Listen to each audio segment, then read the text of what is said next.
Ayun na yung pambaon natin guys, pangtanghalian natin at saka hapunan. Kasi 2 days lang kumakain ng kanin sa isang araw. Kaya, ayan, yung aking ginagawa. Ayan. Ang ating mami ready na.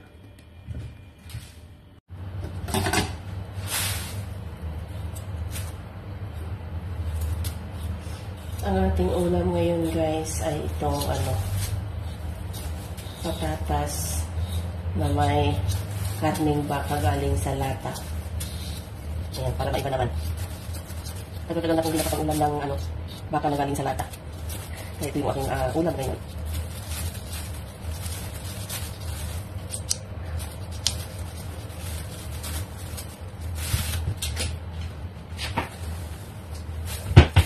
Dapat isa lang kanin ko kasi na parang ang liit, kaya gawin ko na itong dalawa.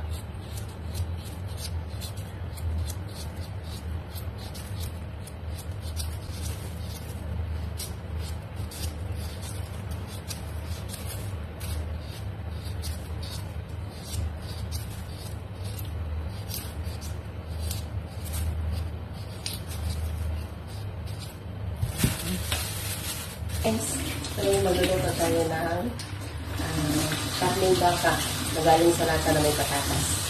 So, ito, gagawin natin.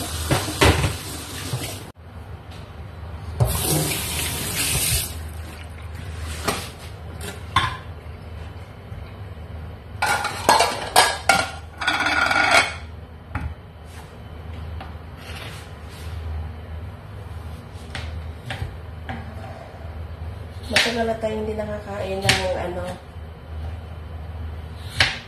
dilata, kaya gusto ko magluto. Paborito ko ito noon pa eh.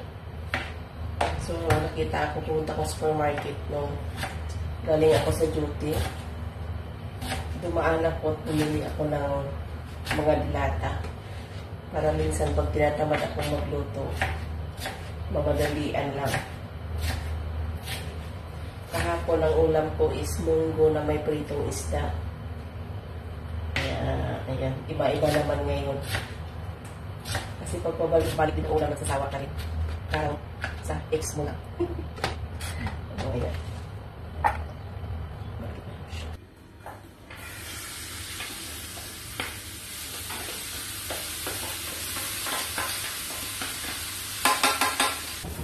Ilalagay ko na ng diretso yung corned beef.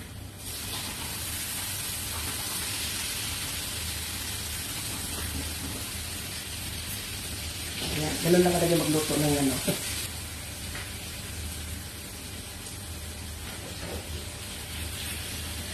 para wala na siyang masyadong maraming mantika. Kasi pag ko pa siya, magpamantika pa ako ulit. So ito, kasi yung corned beef maraming mantika, kaya para hindi na siya magkaano. Paghalo-halo na sila.